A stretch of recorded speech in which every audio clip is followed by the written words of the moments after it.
All right, one of the first things that you need to come to terms with or take a personal inventory if you're going to do network marketing is ask yourself a very simple question. Am I full of shit or not? Listen, this business is not for lazy people. And, you know, I'm on YouTube all the time looking at other people's content. And on one of the channels I don't have like I have a YouTube paid subscription where it bypasses all the content or the commercials. And then I have one of my channels that is not. So as I was navigating through the unpaid YouTube channel today, a commercial pops up and I'm looking at it. And of course it's talking about the whole, leveraging your social media for this and that. And where I don't agree with a lot of where life is going, especially with network marketing, is the impersonable funnel filling, saturating the industry for volume sakes. Now, let me explain something to you. Yeah, network marketing is a numbers game. And we know that 80% of the people who get involved in your business are just going to do shit. 20% out of that, 20% you'll get 12 who maybe do a little bit every now and then you're going to have, 8 who do X, Y, and Z. The point being is I follow this lead, right? And I want to tone on something for a really quick second of this woman's video. And I'm not going to plug her because she's got her own type of online business, but it's what she said in the beginning that is the root of all problem with not just network marketing, but every fucking business out there, including brick and mortars today. We have to listen to what she has to say right here for her business opportunity. Have you ever wanted to build an income online but have no idea what product or service you would sell? Hi, my name is Rachel Rofe, and up until a few years ago, I was a Walmart cashier. When you're a kid, you have all these dreams and aspirations about how your life is going to turn out. Being a cashier at Walmart was never part of that dream. It got to the point where I couldn't take it anymore, and I was determined to find a better way. I knew getting another job. This is where I'm going to limit it to her on this aspect, and you can look at more of her stuff.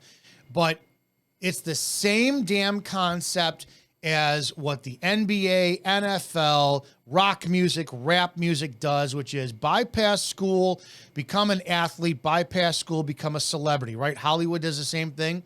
I'm going to tell you from personal experience. I started out as a cashier. My first job, that's a lie. I started out on the phones. My first job was Little Caesars Pizza in Hoffman Estates, Illinois. For $2.75 an hour, I answer the phone. Thanks for calling Little Caesars in Hoffman Estates. This is Dominic. Would you like to try our large picnic special for only $10.98? That was 32 years ago. 32 years ago, I still remember that. Second job was at Blockbuster Video. I was at Little Caesars for 2 years, Blockbuster Video for 4. Then I went to TGI Fridays for 2 years, got in the restaurant industry, became a bartender. Then I became a cop. Here's my point. Although Walmart may not be in your cards, what you guys are all trying to do, the younger generation, you're trying to bypass one of the most crucial steps that's going to make you extremely successful in network marketing. That's developing your fucking people skills. I'm going to tell you flat out, if you don't know how to talk to people, no automated funnels, no this and that, nothing that you do, none of your, hey, click on this if you're interested stuff is ever going to create any wealth for you. What I mean by that is you have to have perpetuation, right? All of this stuff is transactional, selling, one and done. The network marketing space is infamous for that. Recruit people, abandon them. Recruit people, abandon them. Recruit people, abandon them. You're still going to get 80% of the people who you bring in the industry, they're going to disappear. You're never going to hear from them again. Out of the 20%, well, if you got 100 people, right, 80%, 80 of them gone. 20%, that's 20 left over. 12 of them maybe answer your call when you wind up calling them, but they're still on the product here and there, right? Out of that, 8 of them are going to try. 2 of them are going to fucking really rock it out of the park, right? So where it's a numbers game is finding the pressure tested talent. But where you have to come in is you have to understand that this is a people business. And even though those 80% of you disappear, you still make the content and the training and yourself available for them. So really brief, I wanted to point out in this video that she skipped over one of the most crucial steps, which is work ethic, people development.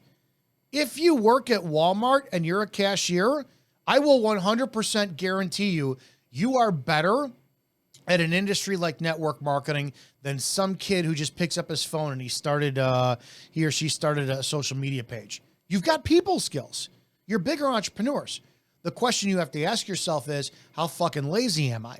because the network marketing industry and all these ClickFunnels industries, all this shit created, all it did is it created this illusion that there was no work involved. No work involved. I spend hours a day. And I used to tell people, well, network marketing, the industry standard is considered 2 hours as full time. No, dude. I grab 2 cigars. I do a lot of my work in my car because I like the privacy of music, and I drive to a giant open parking lot where there's an abandoned movie theater where I can get out, stretch my legs. I can wind up vocalizing. I could be me, right? Operate my business from my car. That's 4 hours minimum every day. Now, I also do several other things, but network marketing, that's my primary goal. So the point is don't skip over the hard work, but it's really not that hard work once you wind up seeing that it's really having conversations with people. So if you're looking to get involved in the network marketing industry and you're not really, you're like, I don't want to deal with people, I just want to set it and forget it.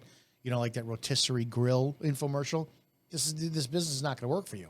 If you want to find out what your weaknesses are and work on them, and you cultivate them by capitalizing off of the strength of others who are there to help you, yeah, you'll do it. Man, I don't know how to talk to people. Great, let's talk to so-and-so. They do. We can wind up, you'll work one-on-one with them. I don't know how to pitch. I don't know how to close. I do. Get people on the phone with me. That's all I want you to do. I don't know how to talk to them, get on the phone. All right, then let's take a week and just do some hardcore training, role play, Q&A, do all this stuff. But you're going to have to break out of that comfort zone and that shell, and you're going to have to determine, am I fucking lazy?